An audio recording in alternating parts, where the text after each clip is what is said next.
Nous nous souvenons de ce temps où l'Esprit descendit sur ton Église et nous sommes réunis ce matin et nous nous attendons à cet Esprit qui nous est promis et donné pour pouvoir nous transformer, pour pouvoir nous donner d'accueillir, pour pouvoir nous donner de dire ta parole. Alors Seigneur, nous te demandons cela, la grâce de ton Esprit pour ce moment de lecture biblique, au nom de Jésus. Amen. Alors, je vous lis le texte du jour, sans grande surprise. Acte 2, versets 1 à 13. Quand le jour de la Pentecôte arriva, ils étaient tous ensemble au même endroit. Tout à coup, il vint du ciel un bruit comme celui d'un vent violent, qui remplit toute la maison où ils étaient assis. Des langues qui semblaient de feu leur apparurent, séparées les unes des autres, et elles se posèrent sur chacun d'entre eux. Ils furent tous remplis du Saint-Esprit et se mirent à parler en d'autres langues comme l'Esprit leur donnait de s'exprimer. Or, il y avait en séjour à Jérusalem des Juifs, hommes pieux venus de toutes les nations qui sont sous le ciel. À ce bruit, ils accoururent en foule et furent stupéfaits parce que chacun les entendait parler dans sa propre langue. Ils étaient tous remplis d'étonnement et d'admiration et se disaient les uns aux autres: ces gens qui parlent ne sont-ils pas tous galiléens? Comment se fait-il donc que nous les entendions chacun dans notre propre langue, notre langue maternelle? Parthes, Mèdes, Élamites, habitants de la Mésopotamie, de la Judée, de la Cappadoce, du Pont, de l'Asie, de la Phrygie, de la Pamphylie, de l'Égypte, du territoire de la Libye voisine de Cyrène, et résidents venus de Rome, juifs de naissance ou par conversion, Crétois et Arabes, nous les entendons parler dans notre langue des merveilles de Dieu. Tous remplis d'étonnement et ne sachant que penser, ils se disaient les uns aux autres: qu'est-ce que cela veut dire? Mais d'autres se moquaient et disaient: ils sont pleins de vin doux. Alors nous avons lu pendant le temps de Pâques, le temps entre Pâques et la Pentecôte, 50 jours, le cycle d'Élie et d'Élisée, les cycles d'Élie et d'Élisée, pour voir comment Dieu les vivifiait. Alors la question que je vous pose là, c'est: à quel personnage vous identifiez, vous, parmi tous ces personnages que nous avons évoqués pendant cette série? Est-ce que vous êtes plutôt comme cette veuve de Sarepta, aveuglée par ses difficultés, qui doit apprendre à faire confiance? Plutôt comme Élie, déprimée ou découragée après avoir tant travaillé?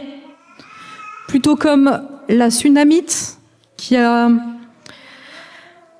un enjeu avec l'espérance, qui est peut-être tentée par le désespoir? Plutôt comme Élisée, qui est à la recherche de plus de Dieu, qui s'attend à recevoir plus de Dieu, qui s'accroche ainsi à Élie, désirant son esprit? Ou êtes-vous plutôt comme Naaman? Naaman qui a besoin de conversion, Naaman qui a besoin de changement, Naaman qui a besoin de changer sa manière de penser pour accueillir ce que Dieu veut lui donner. Quelle est notre situation en ce moment? Auquel de ces personnages ressemblons-nous le plus? La bonne nouvelle, qui est déjà dans l'Ancien Testament, c'est que Dieu vient mettre sa vie dans ces vies, ces vies-là. Et puis la bonne nouvelle de Pâques, c'est que Dieu, en Jésus, a la victoire sur la mort et sur tout ce qui nous blesse. Et puis après Pâques, 50 jours, et c'est ce que nous fêtons aujourd'hui, vient l'Esprit qui fait vivre l'Église. Alors nous réfléchirons aujourd'hui à comment l'Esprit fait vivre dans ce texte. Qu'est-ce qui nous est dit de ce qu'accomplit l'Esprit pour que nous puissions accueillir cette vivification, cette vie dans les situations où nous sommes et qui sont toutes différentes parce que nous vivons tous des choses différentes.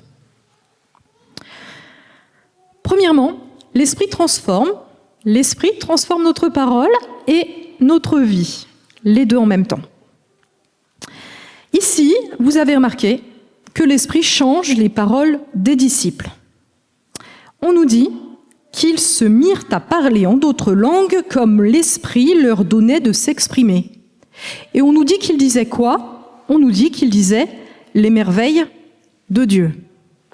Les merveilles de Dieu. Et cela advient parce que le texte nous le dit, ils sont remplis de l'Esprit. Remplis de l'Esprit, quand est-ce qu'on trouve cette expression ? Alors vous savez, l'auteur des Actes, c'est Luc, c'est l'auteur de l'évangile de Luc. Et dans l'évangile de Luc, quand on entend que des personnes sont remplies de l'Esprit, c'est quand des personnes reconnaissent en Jésus l'accomplissement des promesses. Quand des personnes reconnaissent qu'en Jésus, la promesse de Dieu s'accomplit. Quand les gens reconnaissent qu'en Jésus, Dieu fait ce qu'il a promis pour son peuple et manifeste, en fait, sa tendresse, sa fidélité, son amour à travers Jésus. Et ces gens qui sont remplis de l'Esprit et qui le reconnaissent, le disent. Et c'est ça, le premier miracle de la Pentecôte, de voir tout d'abord les merveilles de Dieu.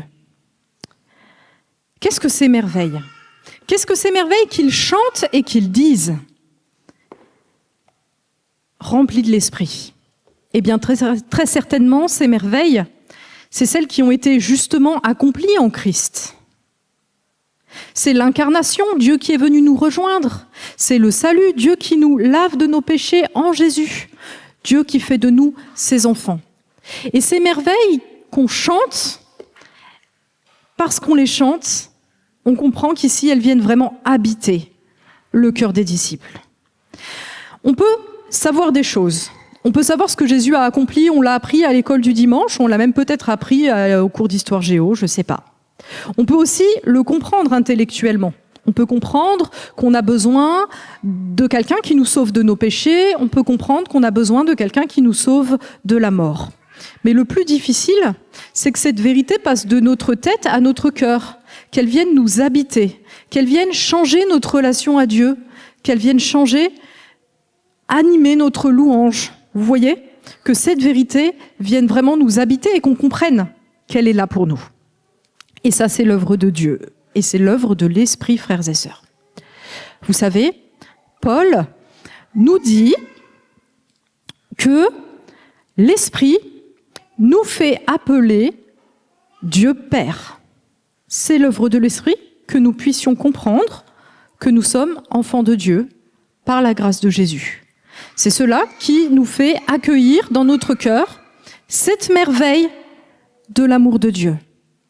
Et puis vous savez, au baptême de Jésus, il y a une colombe qui est descendue, et puis une voix qui a dit à Jésus qu'il était le Fils bien-aimé du Père. Et cette voix, en Jésus, l'Esprit nous l'a fait entendre. Elle nous fait entendre qu'en Jésus, nous sommes des enfants bien-aimés du Père. C'est l'œuvre de l'Esprit. Et tout cela a été fait par grâce, pas parce que nous le méritions, mais parce que Dieu est fidèle, parce que Dieu nous aime, parce que Dieu veut nous sauver. Et c'est merveilleux qu'un Dieu puisse vouloir sauver non pas des gens, mais sauver nous. Cela crée une confiance qui va changer tout, finalement, dans notre vie. Cette confiance, eh bien, c'est l'œuvre de l'Esprit.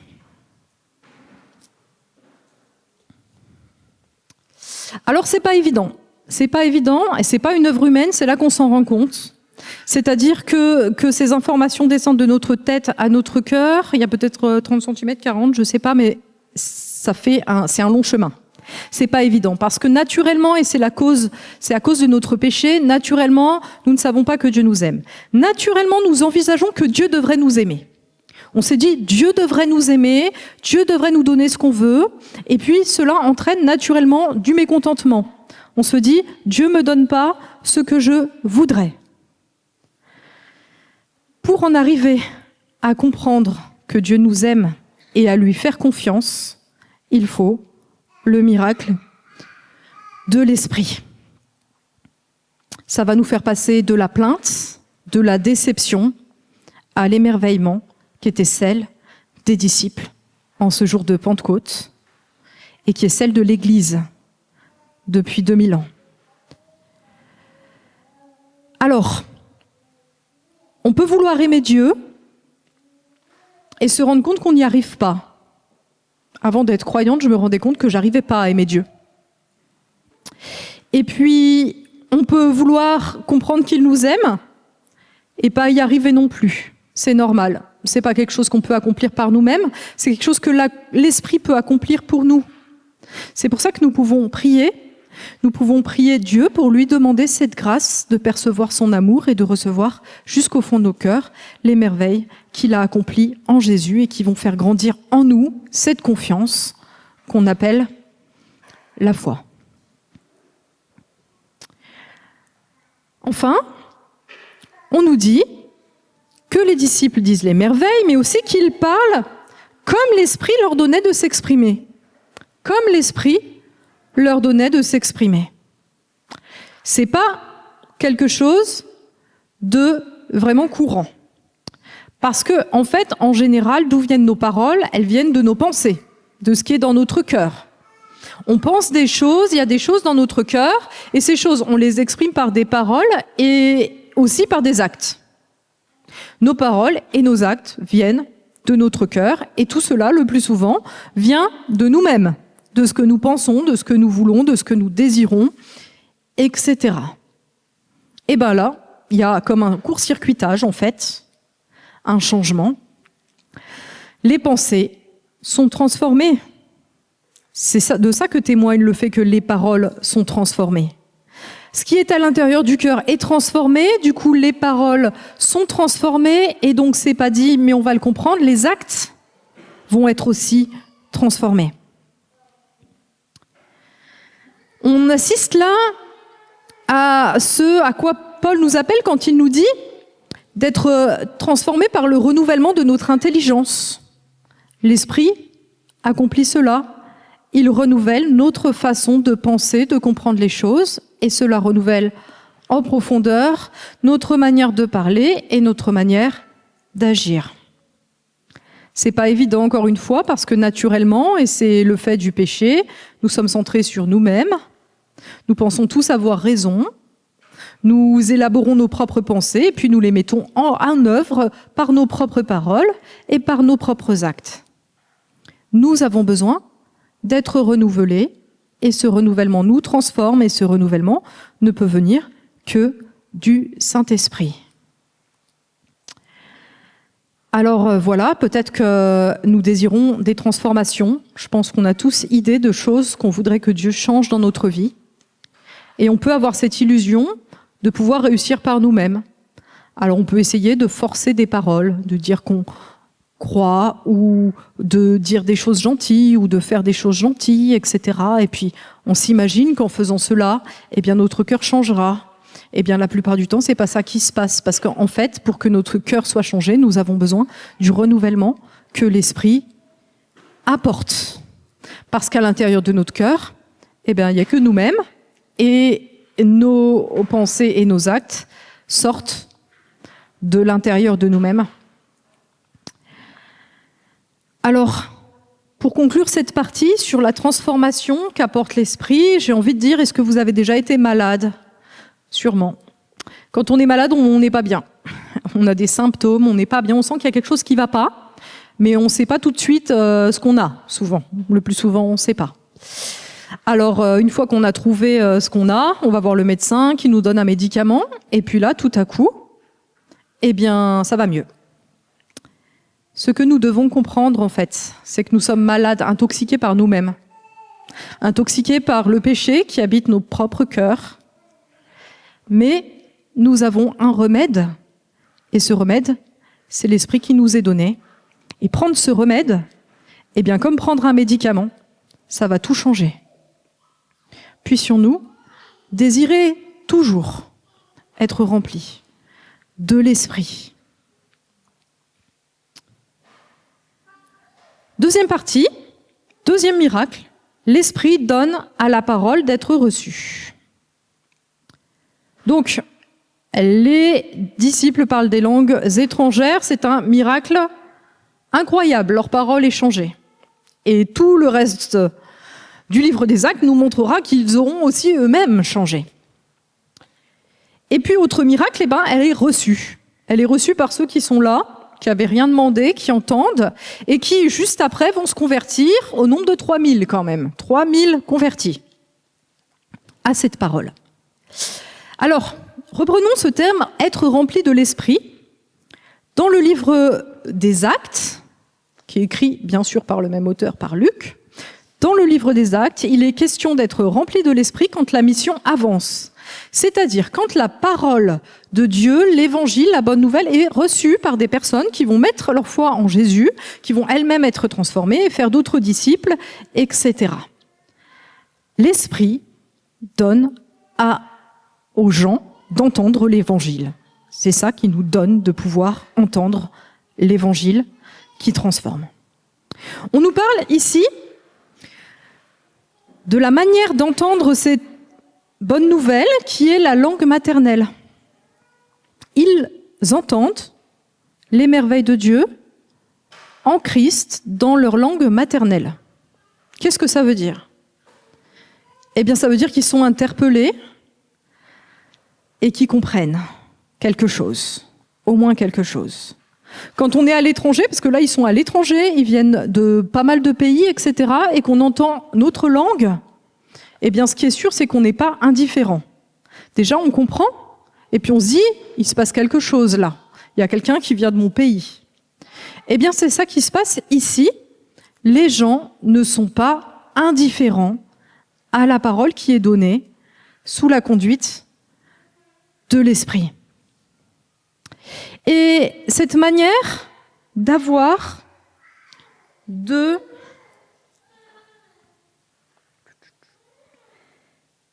On nous dit qu'ils sont remplis d'étonnement et ne sachant que penser. Tous. Ils sont tous remplis d'étonnement et ne sachant que penser. Et cette expression, on la trouve quand les gens écoutent Jésus lui-même.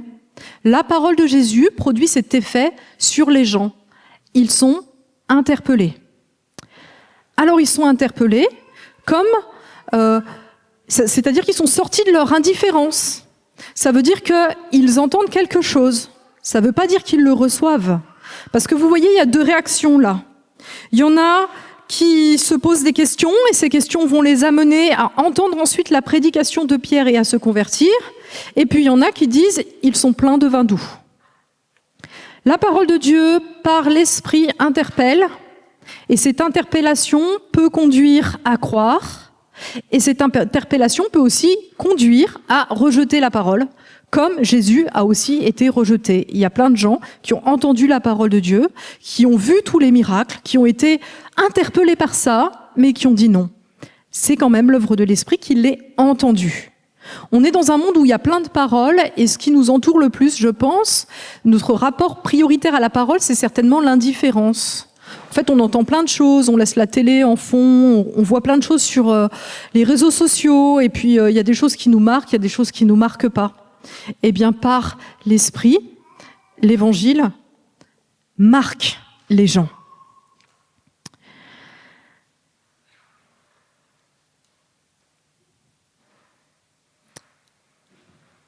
Alors, comment faire cette expérience que l'Esprit, comment le vivre que l'Esprit interpelle et qu'il est nécessaire pour croire? Eh bien, par exemple, samedi prochain, de 14h à 16h, nous vous invitons, avec Joël, à faire une petite formation pour parler de Jésus aux gens, sur la place, comme ça. Alors, c'est très très simple, on va vous donner un petit canevas, c'est très très simple, on ira par deux. Et puis, on va essayer d'inviter les gens au Café Croissant, et pas que de faire que ça, parce qu'une invitation au Café Croissant, ça suffit pas. On va essayer de glisser ce que nous croyons par rapport à Jésus.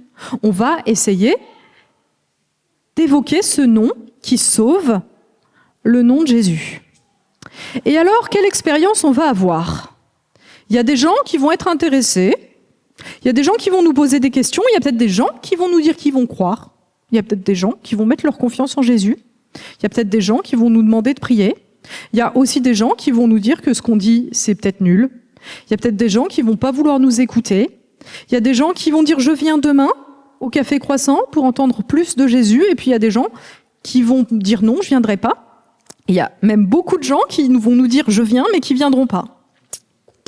Et là, on peut se dire, mais Finalement, à quoi ça sert? Pourquoi m'exposer comme ça, à essayer de dire la parole, à essayer de dire la bonne nouvelle, si je risque d'être rejeté, si cette parole, elle marche pas? Eh bien, croyons, et nous allons prier avant pour que l'Esprit nous accompagne, croyons que cette parole va interpeller les gens, parce que c'est ce que fait l'Esprit, et parce que nous aurons demandé l'aide de l'Esprit dans ce travail.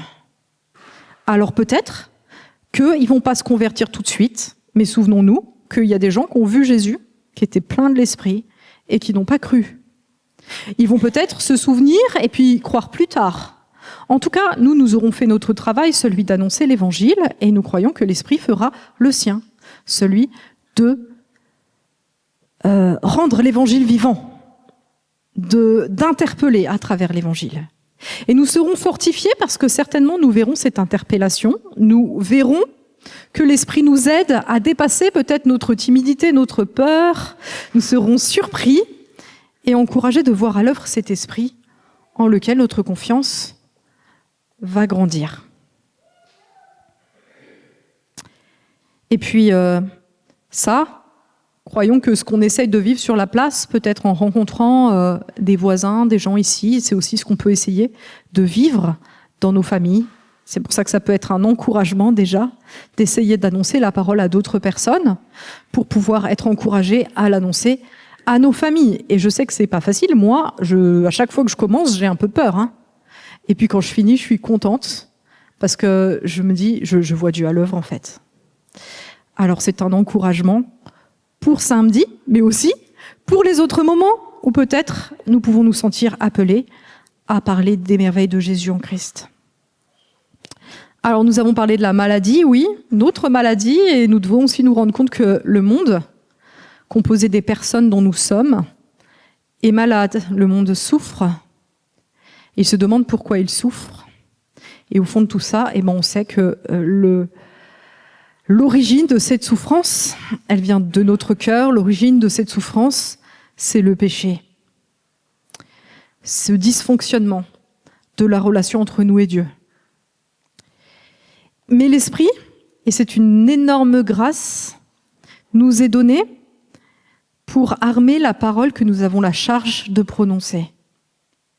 Alors n'ayons pas peur de l'échec ou n'ayons pas peur du découragement, parce que cette œuvre-là, c'est l'œuvre de l'Esprit, c'est l'œuvre de Dieu, c'est pas la nôtre. Et on ne peut pas se décourager, en fait, de l'œuvre de Dieu. Conclusion. L'Esprit est à l'œuvre, oui, il est à l'œuvre et j'espère que vous l'aurez remarqué. J'espère qu'à travers ce message, vous aurez pensé à des moments de votre vie où vous avez vu l'Esprit à l'œuvre de l'une ou de l'autre manière. Il est à l'œuvre dans l'Église et il est aussi à l'œuvre en nous qui avons mis notre confiance en Jésus-Christ parce que nous sommes le temple de l'Esprit. Il nous donne d'entendre et de parler, et il nous donne de parler et d'entendre. Il donne à ceux qui ont entendu de parler, et à ceux qui parlent d'être entendus. D'entendre quoi? Eh bien, la seule parole dans ce monde qui peut vraiment vivifier, la parole qui pardonne, qui guérit, qui relève les gens, un, qui relève l'Église, et qui relève le monde. Alors viens, Saint-Esprit, remplis-nous à nouveau pour que nous puissions entendre et partager cette vie que tu donnes en Christ. Amen.